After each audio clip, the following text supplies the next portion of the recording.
സങ്കീർത്തനങ്ങൾ ഒരു ധ്യാന പഠനം. സങ്കീർത്തനം സങ്കീർത്തനം ആത്മാവിനാശ്വാസ കീർത്തനങ്ങൾ. സങ്കീർത്തനം സങ്കീർത്തനങ്ങൾ ഒരു ധ്യാന പഠനം എന്ന പരമ്പരയിൽ ഇന്ന് നാം 140-ാം സങ്കീർത്തനമാണ് ധ്യാനിക്കുന്നത്. മനോഹരമായ ആ സങ്കീർത്തനം വായിച്ചുകൊണ്ട് അതിൻ്റെ പഠനം നമുക്ക് തുടങ്ങാം. യഹോവേ, ദുഷ്ട മനുഷ്യന്റെ കയ്യിൽ നിന്ന് എന്നെ വിടുവിച്ച് സാഹസക്കാരന്റെ പക്കൽ നിന്ന് എന്നെ പാലിക്കണമേ. അവർ ഹൃദയത്തിൽ അനർത്ഥങ്ങൾ നിരൂപിക്കുന്നു, അവർ ഇടവിടാതെ യുദ്ധത്തിന് കൂട്ടം കൂടുന്നു. അവർ സർപ്പം പോലെ തങ്ങളുടെ നാവുകളെ കൂർപ്പിക്കുന്നു, അവരുടെ അധരങ്ങൾക്ക് കീഴെ അനലി വിഷയമുണ്ട്. യഹോവേ, ദുഷ്ടന്റെ കയ്യിൽ നിന്ന് എന്നെ കാക്കണമേ, സാഹസക്കാരന്റെ പക്കൽ നിന്നെ പാലിക്കണമേ. അവർ എന്റെ കാലടികളെ മറിച്ചു കളവാൻ ഭാവിക്കുന്നു, ഗർവികൾ എനിക്കായി കെണിയും കയറും മറച്ചു വെച്ചിരിക്കുന്നു. വഴിയരികെ അവർ വല വിരിച്ചിരിക്കുന്നു, അവർ എനിക്കായി കുടുക്കുകൾ വെച്ചിരിക്കുന്നു. നീ എന്റെ ദൈവം എന്ന് ഞാൻ യഹോവയോട് പറഞ്ഞു. യഹോവേ, എന്റെ യാചനകളെ കേൾക്കണമേ. എന്റെ രക്ഷയുടെ ബലമായ കർത്താവായ യഹോവേ, യുദ്ധ ദിവസത്തിൽ നീ എന്റെ തലയിൽ ശിരസ്ത്രമിടുന്നു. യഹോവേ, ദുഷ്ടന്റെ ആഗ്രഹങ്ങളെ നൽകരുതേ, നിഗളിച്ചു പോവാതിരിക്കേണ്ടതിന് അവന്റെ നിരുപായം സാധിപ്പിക്കുകയും അരുതേ. എന്നെ വളഞ്ഞിരിക്കുന്നവരുടെ തലയോ അവരുടെ അധരങ്ങളുടെ ദ്രോഹം അവരെ മൂടിക്കളയട്ടെ. തീക്കനൽ അവരുടെ മേൽ വീഴട്ടെ, അവൻ അവരെ തീയിലും എഴുന്നേൽക്കാതെ വണ്ണം കുഴിയിലും ഇട്ടുകളയട്ടെ. വാവിഷ്ണക്കാരൻ ഭൂമിയിൽ നിലനിൽക്കയില്ല, സാഹസക്കാരനെ അനർത്ഥം നായാടി ഉന്മൂലനാശം വരുത്തും. യഹോവ പീഡിതന്റെ വ്യവഹാരവും ദരിദ്രന്മാരുടെ ന്യായവും നടത്തും എന്ന് ഞാൻ അറിയുന്നു. അതേ, നീതിമാന്മാർ നിന്റെ നാമത്തിന് സ്തോത്രം ചെയ്യും, നേരുള്ളവർ നിന്റെ സന്നിധിയിൽ വസിക്കും. 13 വാക്യങ്ങൾ ഉള്ള ഈ സങ്കീർത്തനം ദാവീദാണ് ചമച്ചത് എങ്കിലും എപ്പോഴാണ് ഇത് എഴുതിയത് എന്ന് നമുക്ക് തിട്ടമില്ല. ശൗലോ അബ്ശാലോമോ തനിക്കെതിരായി വന്ന കാലഘട്ടത്തിൽ തനിക്കെതിരെ പലവിധമായ ദൂഷണങ്ങൾ ആളുകൾ ആരോപിച്ച സന്ദർഭത്തിൽ ഹൃദയവ്യഥയോടെ ദൈവസന്നിധിയിൽ, ദൈവമേ, ദുഷ്ട മനുഷ്യന്റെ കയ്യിൽ നിന്ന് വിടുവിക്കണമേ എന്ന് താൻ ദൈവസന്നിധിയിൽ കഴിച്ച ഒരു പ്രാർത്ഥനയാണ്. സേല എന്ന പദം ഈ സങ്കീർത്തനത്തിൽ 3 പ്രാവശ്യം ആവർത്തിക്കുന്നുണ്ട്. 3, 5, 8 വാക്യങ്ങളിൽ സേല എന്ന വാക്കിന് ഊന്നിപ്പറയുക എന്നോ ആവർത്തിച്ചു പാടുക എന്നോ ആണ് അർത്ഥമുള്ളത്. ഇതിനു മുൻപ് 89-ാം സങ്കീർത്തനത്തിലായിരുന്നു സേല എന്ന വാക്ക് കൊടുത്തിരുന്നത്. 89-ാം സങ്കീർത്തനത്തിന്റെ 4, 45, 48 വാക്യങ്ങളിൽ. അതിനുശേഷമുള്ള ഈ 50 സങ്കീർത്തനങ്ങളിൽ സേല എന്ന വാക്ക് നമുക്ക് കാണാൻ കഴിയില്ല. എന്നാൽ ഇവിടെ അതിശക്തമായ പ്രതികൂലത്തിലൂടെ കടന്നുപോയ വേളയിൽ ചില വാക്യങ്ങൾ, ചില വരികൾ ദാവീദ് ആവർത്തിച്ചു പാടി ദൈവസന്നിധിയിൽ തൻ്റെ സങ്കടങ്ങൾ ഉണർത്തിക്കുകയാണ്. ദുഷ്ടന്മാരുടെ കയ്യിൽ നിന്ന് എന്നെ വിടുവിക്കണമേ എന്ന 3-ാം വാക്യത്തിൽ സേലയുണ്ട്. ദുഷ്ടന്മാർ എനിക്കെതിരെ കെണി, കയർ, വല, കുടുക്കുകൾ ഒരുക്കി വെച്ചിരിക്കുന്നു, അതിൽ നിന്ന് വിടുവിക്കണമേ എന്ന് പറയുന്ന 5-ാം വാക്യത്തിലും സേല എന്ന പദം കാണാൻ കഴിയും. 8-ാം വാക്യത്തിൽ ദുഷ്ടന്റെ ദുരുപായങ്ങളെ വിഫലമാക്കണമേ എന്ന് പ്രാർത്ഥിക്കുമ്പോഴും സേല എന്ന പദം താൻ ആവർത്തിക്കും. ചുരുക്കത്തിൽ വളരെയധികം ഹൃദയവ്യഥയോടെ പാടിയ ഈ പാട്ടിലെ ഇതിലെ ചില വരികൾ ദാവീദ് ആവർത്തിച്ചു പാടി ദൈവസന്നിധിയിൽ പ്രാർത്ഥിക്കുകയാണ്. പ്രധാനപ്പെട്ട 3 ചിന്തകൾ ഈ സങ്കീർത്തനത്തിൽ ചൂണ്ടിക്കാണിക്കാൻ ആഗ്രഹിക്കുന്നു. ഒന്ന്, നമ്മുടെ അധരങ്ങളുടെ ഉപയോഗം എങ്ങനെ ഇരിക്കുന്നു എന്നുള്ളതാണ്. നാവിൻ്റെ 4 വിധ ഉപയോഗങ്ങളെ കുറിച്ച് ഈ സങ്കീർത്തനത്തിൽ നമുക്ക് കാണാൻ കഴിയും. ഒന്ന്, വിഷം നിറഞ്ഞ നാവാണ്. വാക്യം 3, അവർ സർപ്പം പോലെ തങ്ങളുടെ നാവുകളെ കുറിപ്പിക്കുന്നു, അവരുടെ അധരങ്ങൾക്ക് കീഴെ അണലി വിഷമുണ്ട്. വിഷം മുറ്റി നിൽക്കുന്ന 2 പാമ്പുകളാണ് അണലിയും സർപ്പവും. നാവിനെ ഇവിടെ അണലിയോടും സർപ്പത്തോടുമാണ് ദാവീദ് ഉപമിച്ചിരിക്കുന്നത്. ചിലരുടെ കുത്തലുകൾ അണലിയുടെ കൊത്തലിനേക്കാൾ മൂർച്ചയുള്ളതാണ്, മാരകമായ വിഷം നിറഞ്ഞതാണ്, ആളുകളെ കൊന്നുകളയാൻ പോന്നതാണ്. 57-ാം സങ്കീർത്തനം 4-ാം വാക്യം, പല്ലുകൾ കുന്തങ്ങളും അസ്ത്രങ്ങളും, നാവ് മൂർച്ചയുള്ള വാളുമായിരിക്കുന്ന മനുഷ്യപുത്രന്മാർ. ചിലരുടെ നാവ് കുത്തി വേദനിപ്പിക്കുന്ന നാവ്. മറ്റുള്ളവരെ ഇങ്ങനെ കുത്തും കോളും വെച്ച് പറഞ്ഞ് വേദനിപ്പിക്കുമ്പോൾ ഇതേ വാള് അല്ലെങ്കിൽ അതേ വിഷം നമുക്ക് നേരെ വന്നിരുന്നെങ്കിൽ എത്ര വേദനിക്കുമായിരുന്നു എന്നൊന്ന് ചിന്തിച്ചിരുന്നെങ്കിൽ നാവ് ശ്രദ്ധിച്ചുപയോഗിക്കാൻ മനുഷ്യർക്ക് കഴിയും. 58-ാം സങ്കീർത്തനം 3-4 വാക്യം, അവർ ജനനം മുതൽ ഭോഷ്ക് പറഞ്ഞ് തെറ്റി നടക്കുന്നു, അവരുടെ വിഷം സർപ്പവിഷം പോലെ. യാക്കോബിന്റെ ലേഖനം 3-ാം അധ്യായത്തിൽ നാവ് ശ്രദ്ധിച്ചുപയോഗിക്കണം എന്നുള്ളതിനെ കുറിച്ച് പല ചിന്തകൾ നാം കാണുന്നുണ്ട്. 3-ാം അധ്യായം 2 മുതലുള്ള വാക്യങ്ങൾ ഞാനൊന്ന് വായിച്ചു കേൾപ്പിക്കാം. നാം എല്ലാവരും പലതിലും തെറ്റിപ്പോകുന്നു. ഒരുത്തൻ വാക്കിൽ തെറ്റാതിരുന്നാൽ അവൻ ശരീരത്തെ മുഴുവനും കടിഞ്ഞാണിട്ട് നടത്തുവാൻ ശക്തനായി സൽഗുണപൂർത്തിയുള്ള പുരുഷനാകുന്നു. കുതിരയെ അധീനമാക്കുവാൻ വായിൽ കടിഞ്ഞാണിട്ട് അതിൻ്റെ ശരീരം മുഴുവൻ തിരിക്കുന്നുവല്ലോ. കപ്പലും എത്ര വലിയതായാലും കൊടുങ്കാറ്റടിച്ചോടുന്നതായാലും അമരക്കാരൻ ഏറ്റവും ചെറിയ ചുക്കാൻ കൊണ്ട് തനിക്ക് ബോധിച്ച ദിക്കിലേക്ക് തിരിക്കുന്നു. അങ്ങനെ തന്നെ നാവും ചെറിയ അവയവമെങ്കിലും വളരെ വമ്പ് പറയുന്നു. കുറഞ്ഞ തീ എത്ര വലിയ കാട് കത്തിക്കുന്നു, നാവും ഒരു തീ തന്നെ. അത് നമ്മുടെ അംഗങ്ങളുടെ കൂട്ടത്തിൽ അനീതി ലോകമായി ദേഹത്തെ മുഴുവൻ മലിനമാക്കി ജീവചക്രത്തിന് തീ കൊളുത്തുകയും നരകത്താൽ അതിന് തീ പിടിക്കുകയും ചെയ്യുന്നു. മൃഗം, പക്ഷി, ഇഴജാതി, ജലജന്തു ഈ വകയെല്ലാം മനുഷ്യജാതിയോട് മെരുങ്ങിയുമിരിക്കുന്നു. നാവിനെയോ മനുഷ്യർക്ക് ആർക്കും മരിക്കാവുന്നതല്ല. അത് അടങ്ങാത്ത ദോഷം, മരണകരമായ വിഷം നിറഞ്ഞത്. അപ്പോൾ നാവ് വളരെ ശ്രദ്ധിച്ചുപയോഗിക്കണമെന്ന് യാക്കോബ് അപ്പോസ്തലൻ നമ്മെ പ്രബോധിപ്പിക്കുകയാണ്. 2, ദൈവത്തെ ഏറ്റുപറയുന്ന നാവ് എന്നുള്ളതാണ്. എൻ്റെ രക്ഷയുടെ ബലമായ യഹോവേ, നീ എൻ്റെ ദൈവം എന്ന് ഞാൻ യഹോവയോട് പറഞ്ഞു. അസ്കലോൻ, ബാൽ, അശേര തുടങ്ങിയ പല ജാതീയ ദേവന്മാരെയും അക്കാലത്ത് ആളുകൾ ആരാധിച്ചിരുന്നു.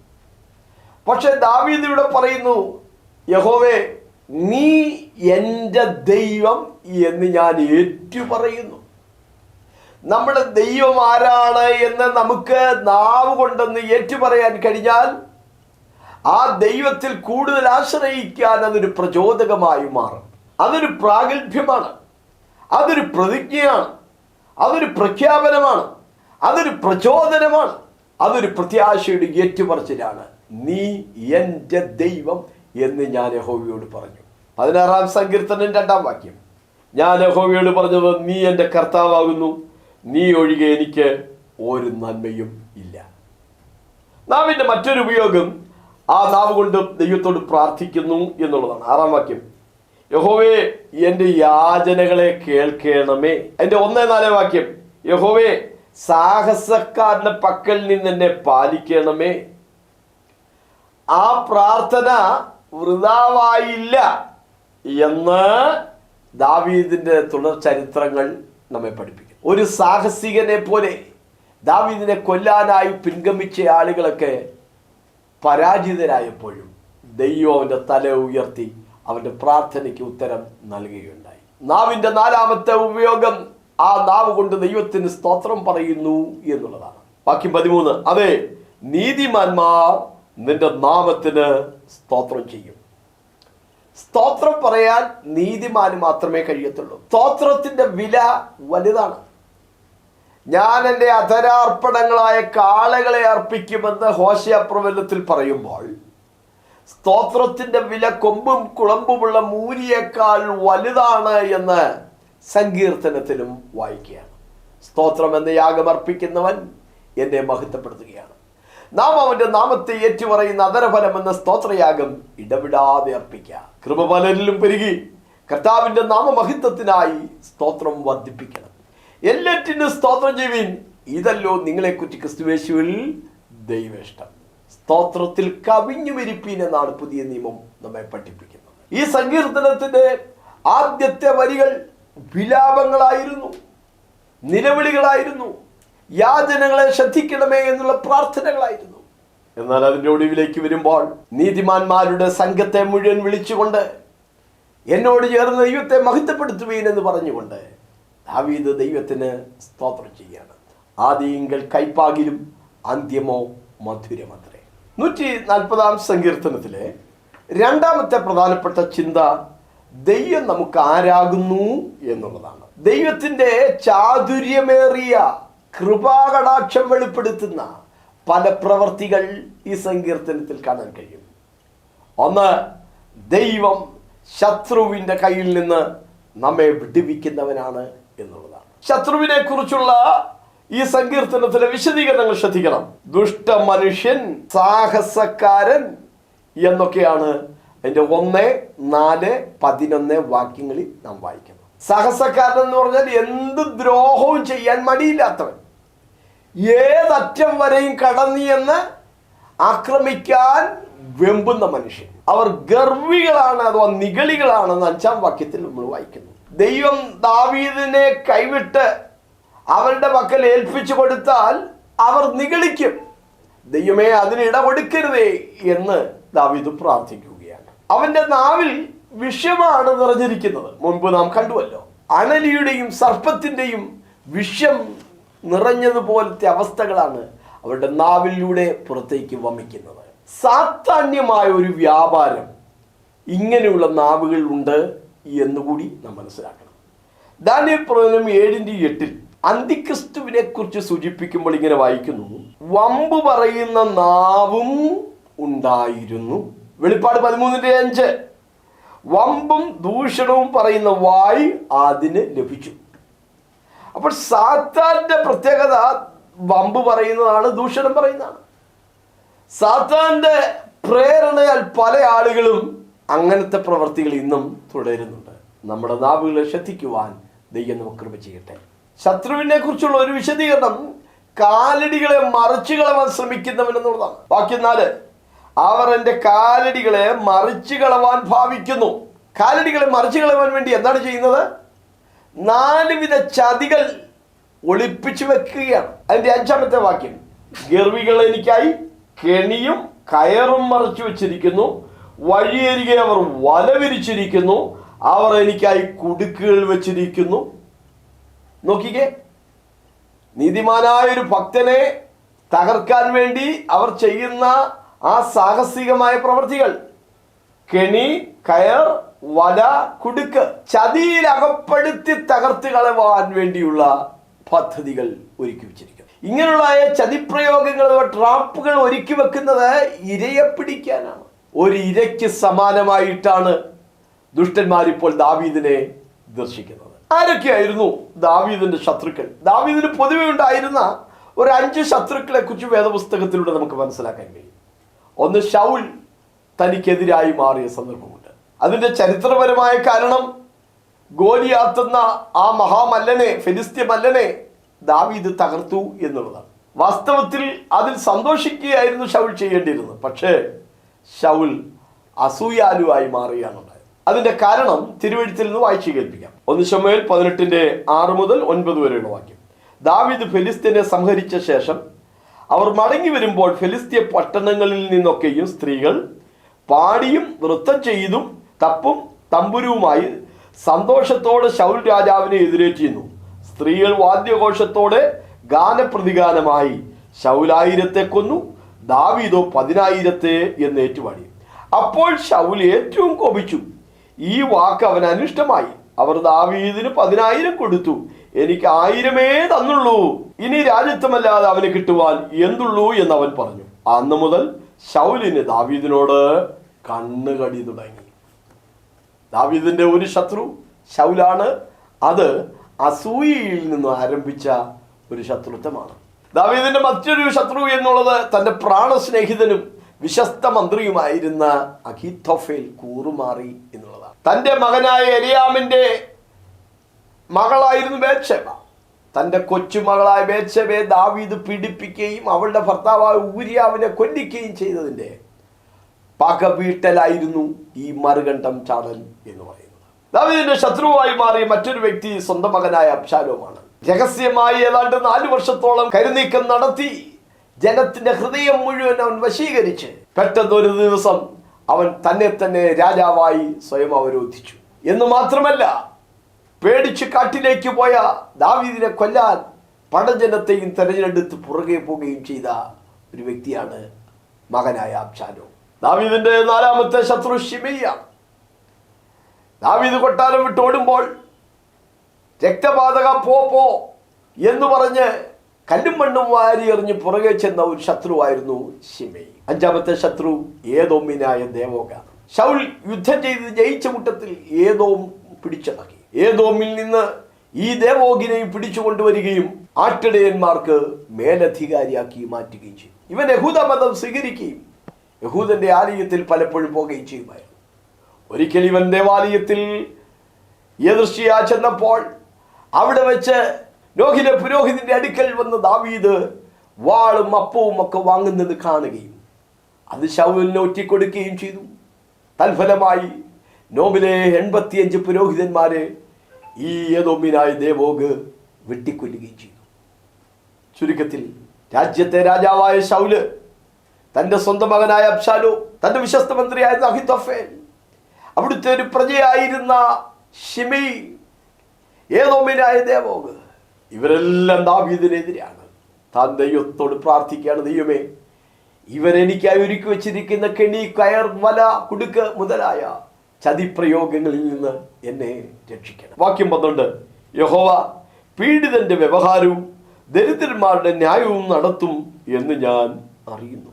പീഡ അനുഭവിക്കുന്ന സാധുവിന്റെ പക്ഷത്ത് പലപ്പോഴും ആളുകൾ ആരും കാണില്ല, പക്ഷേ ദൈവം അവന്റെ പക്ഷം നിൽക്കും എന്നാണ് തിരുവെഴുത്ത് നമ്മെ പഠിപ്പിക്കുന്നത്. പുറപ്പാട് പുസ്തകം 23:3-6 വാക്യം. നിങ്ങളുടെ ഇടയിലുള്ള ദരിദ്രന്റെ വ്യവഹാരത്തിൽ അവന്റെ ന്യായം മറിച്ചു കളയരുത്. സഭാപ്രസംഗി 5:8. ഒരു സംസ്ഥാനത്ത് ദരിദ്രനെ പീഡിപ്പിക്കുന്നതും നീതിയും ന്യായവും എടുത്തു കളയുന്നതും കണ്ടാൽ നീ വിസ്മയിച്ചു പോകരുത്. ഉന്നതനു മീതെ ഒരു ഉന്നതനും അവർക്ക് മീതെ അത്യുന്നതനും ജാഗരിക്കുന്നു. യോബിന്റെ പുസ്തകം 34:19, 72-ാം സങ്കീർത്തനം 14-ാമത്തെ വാക്യം. അവൻ പ്രഭുക്കന്മാരുടെ പക്ഷം എടുക്കുന്നില്ല, ദരിദ്രനേക്കാൾ ധനവാനെ ആദരിക്കുന്നുമില്ല. അവരെല്ലാവരും തൃക്കൈകളുടെ പ്രവൃത്തിയല്ലോ. പീഡിതന്റെ ദൈവം പക്ഷമായി നിൽക്കുന്ന മനോഹരമായ ഒരു ചിന്ത യെശയ്യാപ്രവചനത്തിലുണ്ട്. യെശയ്യാപ്രവചനം 25-ാം അധ്യായം 4-ാമത്തെ തിരുവചനം. ഭയങ്കന്മാരുടെ ചീറ്റൽ മതിലിന്റെ നേരെ കൊടുങ്കാറ്റ് പോലെ അടിക്കുമ്പോൾ നീ എളിയവനൊരു ദുർഗവും ദരിദ്രന് അവന്റെ കഷ്ടത്തിൽ ഒരു കോട്ടയും കൊടുങ്കാറ്റിൽ ഒരു ശരണവും ഉഷ്ണത്തിൽ ഒരു തണലും ആയിരിക്കും. ഈ വിഷയത്തിൽ വളരെ അനുഗ്രഹീതമായ ഒരു വാക്യമാണ് സെഖര്യാ പ്രവചനം 9-ാം അധ്യായം 8-ാമത്തെ വാക്യം. ആരും പോക്കുവരുത്ത് ചെയ്യാതിരിക്കേണ്ടതിന് ഞാനൊരു പട്ടാളമായി എൻ്റെ ആലയത്തിന് ചുറ്റും പാളയമിറങ്ങും. ഇനി ഒരു പീഡകനും അവരുടെ ഇടയിൽ കൂടി കടക്കുകയില്ല. ഇബ്രായലേഖനം 13:5-6 വാക്യം. ആകയാൽ കർത്താവ് എനിക്ക് തുണ, ഞാൻ പേടിക്കുകയില്ല.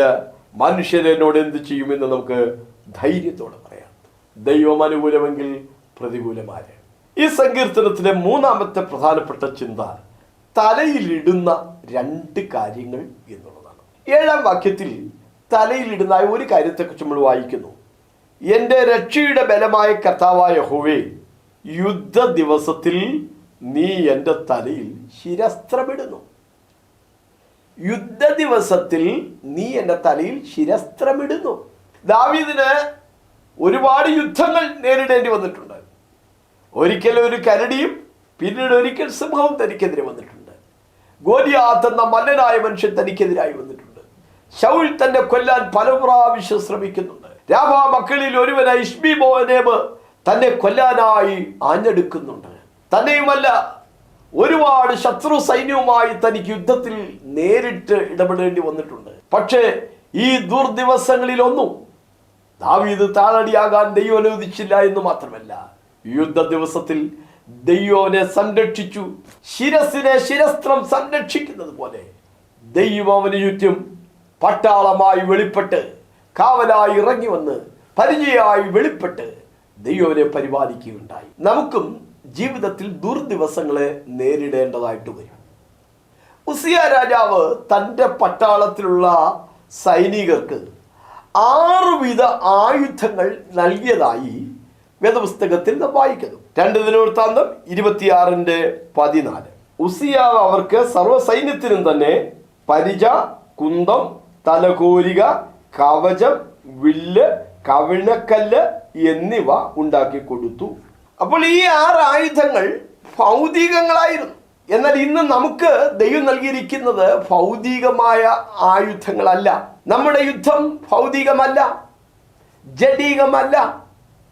വേദപുസ്തകത്തിൽ വായിക്കുന്നത് എഫേസ്യ ലേഖനം 6:11 മുതലുള്ള വാക്യങ്ങളിൽ നമുക്ക് പോരാട്ടമുള്ളത് ജഡരക്തങ്ങളോടല്ല, വാഴ്ചകളോടും അധികാരങ്ങളോടും അന്ധകാരത്തിന്റെ ലോകാധിപതികളോടും സ്വർലോകങ്ങളിലെ ദുഷ്ടാത്മസേനയോടുമാണ്. സാത്താന്യമായ സംഘടിത ശക്തികളോടാണ് നമുക്കിന്ന് പോരാട്ടമുള്ളത്, ജഡരക്തങ്ങളോടല്ല. അതുകൊണ്ട് തന്നെ നമ്മുടെ പോരിന്റെ ആയുധങ്ങൾ ജഡീകങ്ങളല്ല. 2 കൊരിന്ത്യർ 10:3-4 നമ്മുടെ പോരിന്റെ ആയുധങ്ങൾ ജഡീകങ്ങളല്ല, സാത്താന്റെ കോട്ടകളെ ഇടിപ്പാൻ ദൈവസന്നിധിയിൽ ശക്തിയുള്ളവയാണ്. നമ്മുടെ കർത്താവ് ക്രൂശിന്മേൽ വെച്ച് ഈ പറഞ്ഞ 4 സാത്താന്യ ശക്തികളെയും ആയുധവർഗം വെപ്പിച്ചു. കൊലോസ്യ ലേഖനം 2:15 വാഴ്ചകളെയും അധികാരങ്ങളെയും അവൻ ആയുധവർഗം വെപ്പിച്ചു. ആയുധവർഗം വെപ്പിച്ച് കർത്താവിന്റെ മേൽ ജയോത്സവം കൊണ്ടാടിയത് കൊണ്ട് ആ ക്രിസ്തു നേടിയെടുത്ത ജയം നമുക്കും അവകാശമാക്കാൻ കഴിയും, നമുക്കും ആ അവകാശത്തിൽ പങ്കാളികളാകാൻ കഴിയും. റോമാലേഖനം 16:20 സമാധാനത്തിന്റെ ദൈവമോ വേഗത്തിൽ സാത്താനെ നിങ്ങളുടെ കാൽക്കീഴെ ചതച്ചു കളയും. ഉസിയ രാജാവ് തന്റെ സൈനികർക്ക് 6 വിധ ആയുധങ്ങൾ നൽകിയതുപോലെ നമ്മുടെ കർത്താവും ഇന്ന് നമുക്ക് ഈ ആത്മീക പോരാട്ടക്കളത്തിൽ നിലനിൽക്കാൻ 6 വിധ ആത്മീക ആയുധങ്ങൾ നൽകിയിട്ടുണ്ട്. നമ്മുടെ ആത്മീയ ആയുധങ്ങളുടെ പേര് ശ്രദ്ധിക്കുക. നിങ്ങളുടെ അരയ്ക്ക് സത്യം കെട്ടിയും നീതി എന്ന കവചം ധരിച്ചും സമാധാന സുവിശേഷത്തിനായുള്ള ഒരുക്കം കാലിന് ചെരുപ്പാക്കിയും എല്ലാറ്റിനും മീതെ ദുഷ്ടന്റെ തീയമ്പുകളെയൊക്കെയും കെടുക്കുവാൻ തക്കതായ വിശ്വാസം എന്ന പരിചയെടുത്തും കൊണ്ടു നിൽപ്പീൻ.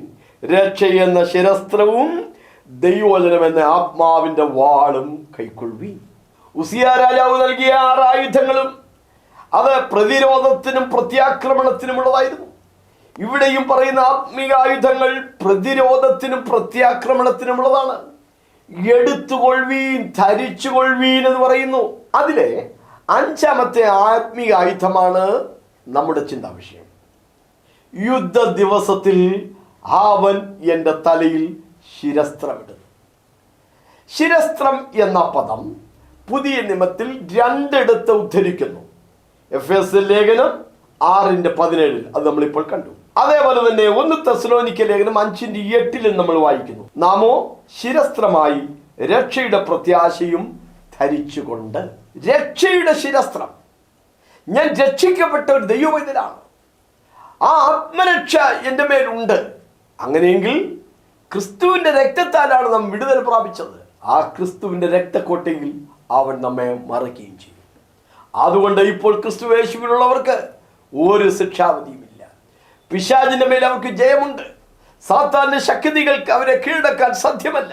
കാരണം യേശു ക്രിസ്തുവിന്റെ നാമം, യേശു ക്രിസ്തുവിന്റെ രക്തം, ദൈവത്തിന്റെ വചനം, പ്രാർത്ഥനയുടെ ശക്തി, പരിശുദ്ധാത്മാവിന്റെ ശക്തി, വിശ്വാസികളുടെ കൂട്ടായ്മ, അങ്ങനെ ആത്മീകമായ പരിപോഷണങ്ങൾ ദൈവം നമുക്ക് നൽകി തരികയാണ്. മാത്രമല്ല മുൻപ് നാം പറഞ്ഞ 6 വിധ ആത്മീയ ആയുധങ്ങൾ എടുക്കുകയും ധരിക്കുകയും ചെയ്തുകൊണ്ട് ജയാളികളായി നമുക്ക് മുന്നോട്ട് പോകാൻ കഴിയും. യുദ്ധ ദിവസത്തിൽ നീ എൻ്റെ തലയിൽ ശിരസ്ത്രമിടുന്നു. വഴിയോരങ്ങളിൽ പലയിടത്തും സുരക്ഷാ സന്ദേശമായി എഴുതി വച്ചിരിക്കുന്നത് നിങ്ങൾ വായിച്ചിട്ടുണ്ടാവും. ഹെൽമറ്റ് ഇല്ലെങ്കിൽ തല ഓംലറ്റാവും. ശിരസിനെ സംരക്ഷിക്കുന്നതാണ് ശിരസ്ത്രം എന്നുള്ളത്. നാം ധരിക്കുന്ന ശിരസ്ത്രം രക്ഷയുടെ ശിരസ്ത്രമാണ്. രക്ഷിക്കപ്പെട്ട ഒരു ദൈവവൈതലിനെ സാത്താൻ ആക്രമിക്കുവാൻ സാധ്യമല്ല. എന്നാൽ ദുഷ്ടന്മാരുടെ ശിരസിന്മേലിടുന്ന മറ്റൊരു കാര്യത്തെക്കുറിച്ച് കൂടി ഇതിൽ പറയുകയാണ്. വാക്യം 10. തീക്കനൽ അവരുടെ മേൽ വീഴട്ടെ, അവൻ അവരെ തീയിലും എഴുന്നേൽക്കാതെ വണ്ണം കുഴിയിലും ഇട്ട് കളയട്ടെ. ദുഷ്ടന്മാരുടെ മേൽ ദൈവം തീക്കനലിടും. പൂവത്തിൻ കനൽ തന്നെ എന്ന് ഒരു ഭാഗത്ത് വായിക്കുന്നുണ്ട്. ചൂടേറിയ കനലാണ്. നമുക്കറിയാം സൊദോം ഗൊമോറയിൽ ദൈവം തീയും ഗന്ധകവും വർഷിപ്പിക്കുകയുണ്ടായി. സൊദോമിന്റെ പാപം ഗർവവും തീൻപുളപ്പുമായിരുന്നു എന്ന് യെഹെസ്കേൽ 16:49 നമ്മൾ വായിക്കുന്നു. ദുർനടപ്പാചരിച്ച് അന്യജടം മോഹിച്ച് നടന്നതിനാൽ അവർ നിത്യാഗ്നിയുടെ ശിക്ഷാവിധി സഹിക്കുന്നു എന്നാണ് യൂദായുടെ ലേഖനം 7-ാം വാക്യത്തിൽ വായിക്കുന്നത്. ഉൽപ്പത്തി പുസ്തകം 19:24-28 വാക്യങ്ങളിൽ സോദോമിന്മേൽ ആ തീയും ഗന്ധകവും ദൈവം വർഷിപ്പിച്ചത് നമ്മൾ വായിക്കുന്നു. യഹോവ സോദോമിന്റെയും ഗോമോറയുടെ മേൽ യഹോവയുടെ സന്നിധിയിൽ നിന്ന് ആകാശത്തു നിന്ന് തന്നെ ഗന്ധകവും തീയും വർഷിപ്പിച്ചു.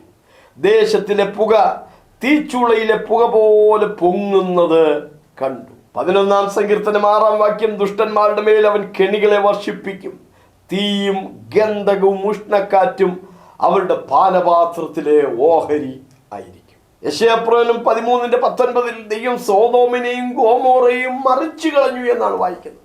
ആ സ്ഥലം പിന്നീട് വാസയോഗ്യമല്ലാതെ മാറുകയുണ്ടായി. ലൂക്കോസ് 17:29 യേശു ക്രിസ്തു പോലും സോദോം ഗോമോറയ്ക്കുണ്ടായ ശിക്ഷാവിധിയെക്കുറിച്ച് എടുത്തു പറയുന്നു. ഭാവിയിൽ സാത്താന്യ സംഘങ്ങളെ ദൈവം തീയും ഗന്ധവും കത്തുന്ന അഗ്നിത്തടാകത്തിലേക്ക് വലിച്ചെറിയും.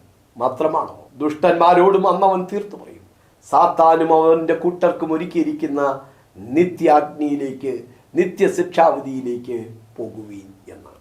യുദ്ധ ദിവസത്തിൽ നീ എൻ്റെ തലയിൽ ശിരസ്ത്രമിടുന്നു. ഒരു ചിന്ത കൂടെ അവിടെ ഞാൻ പറയാൻ ആഗ്രഹിക്കുന്നു. ദാവീദിനോടുള്ള ബന്ധത്തിൽ തല പോകപ്പെട്ട 4 പേരുടെ ചരിത്രമുണ്ട്. ഒന്ന് ഗോലിയാത്ത്. ദാവീദിനെ കൊല്ലാൻ വേണ്ടി പാഞ്ഞെടുത്ത ഗോലിയാത്തിനെ ദാവീദ് എറിഞ്ഞു വീഴ്ത്തി. ഓടിച്ചെന്ന് അവന്റെ മേൽ കയറിയിരുന്ന അവന്റെ തന്നെ വാളെടുത്ത് ഗോലിയാത്തിന്റെ തല വെട്ടിയെടുത്തു. ദാവീദിനെ കുന്തം വെച്ച് കുത്താൻ പലവരും ശ്രമിച്ചവനാണ് ശൗൽ. പക്ഷെ ശൗലിന്റെ തല ഒരമാലേക്യൻ വെട്ടിയെടുത്തു. ശൗലിന്റെ ജഡം ബേത്ശാന്റെ ഭിത്തിയിൽ തൂക്കിക്കളഞ്ഞു. അബ്ശാലോം എന്ന രാജകുമാരൻ ദാവീദിനെതിരെ കെണിയൊരുക്കി കൊല്ലാനായി പിൻഗമിച്ചവനാണെങ്കിലും അവന്റെ മുടി കരുവേരകത്തിൽ കുരുങ്ങി. അവൻ യാത്ര ചെയ്ത കഴുത ഓടിപ്പോയി. തൂങ്ങിക്കിടക്കുമ്പോൾ യോവാബ് 3 കുന്തവുമായി കടന്നു എന്ന് അവന്റെ നെഞ്ചത്ത് കുത്തി. പിടഞ്ഞു താഴെ വീണ അബ്ശാലോമിനെ 10 ബാല്യക്കാർ വളഞ്ഞു നിന്ന് അടിച്ചു കൊന്നു. അവൻ മുടിക്കുരുങ്ങിയവനായി മരിക്കുകയാണ്. ദാവീദിനെതിരെ കെണികൾ ഒരുക്കി വെച്ചു കൊടുത്ത അഹിത്തോഫേൽ എന്ന വിശ്വസ്ത മന്ത്രി തന്റെ പദ്ധതി പാളിപ്പോയി എന്നറിഞ്ഞപ്പോൾ അവൻ കെട്ടിഞ്ഞാന്ന് ചത്തു. അബ്ശാലോം മുടി കുരുങ്ങി മരിക്കുന്നു. അഹിത്തോഫേൽ കയറിൽ തൂങ്ങി മരിക്കുന്നു. ഗോലിയാത്തിന്റെ തല വെട്ടിയെടുക്കുന്നു. ശൗലിന്റെ തലയും വെട്ടിയെടുക്കപ്പെട്ടു. എന്നാൽ ഈ ചരിത്രങ്ങളിലൂടെ നീളം ജീവിച്ചിരുന്ന ദാവീദിനെ കുറിച്ച് തനിക്ക് പറയാനുള്ള സാക്ഷ്യം ഇങ്ങനെയായിരുന്നു: ദൈവമേ, യുദ്ധ ദിവസത്തിൽ നീ എൻ്റെ തലയിൽ ശിരസ്ത്രം ഇടുന്നു. 140-ാം സങ്കീർത്തനമാണ് ഇന്ന് നാം ധ്യാനിച്ചത്. പ്രധാനപ്പെട്ട 3 ആത്മീക ചിന്തകൾ നമുക്ക് ഇതിൽ നിന്നും ലഭ്യമായി.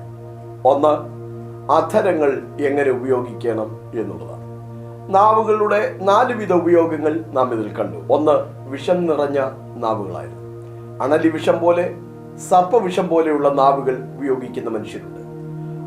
അവരുടെ വാക്കുകൾ മനുഷ്യനെ പലപ്പോഴും തകർത്ത് കളയുന്നതാണ്. എന്നാൽ നമ്മുടെ വാക്കുകൾ കൃപയോടുകൂടിയതും ഉപ്പിനാൽ രുചി വരുത്തിയതും മറ്റുള്ളവർക്ക് ആശ്വാസവും ആനന്ദവും പകരുന്നത് ആയിത്തീരട്ടെ. ദൈവത്തെ ഏറ്റുപറയുന്ന നാവ്, ദൈവത്തെ സ്തുതിക്കുന്ന നാവ്, ദൈവത്തോട് പ്രാർത്ഥിക്കുന്ന നാവ്, അങ്ങനെയുള്ള ആത്മീയ അനുഭവങ്ങൾക്കായി നമ്മുടെ നാവുകൾ ചലിക്കപ്പെടട്ടെ.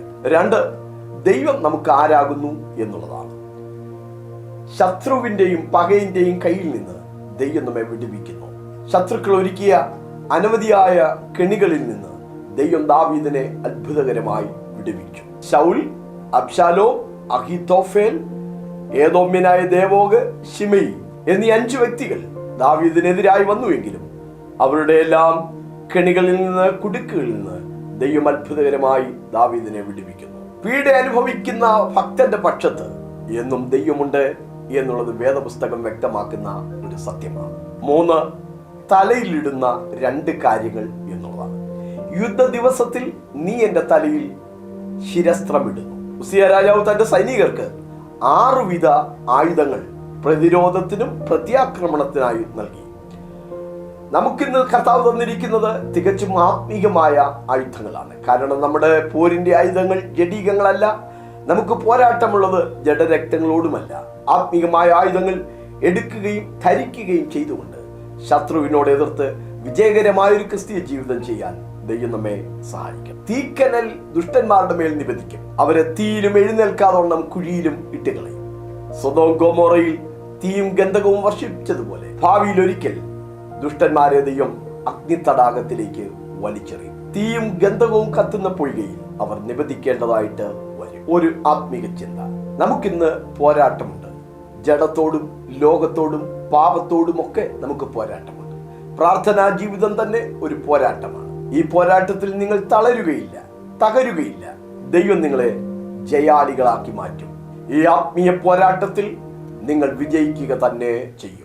സന്ദേശങ്ങൾ തുടർച്ചയായി ലഭിക്കേണ്ടതിന് ഞങ്ങളുടെ യൂട്യൂബ് ചാനൽ സബ്സ്ക്രൈബ് ചെയ്താലും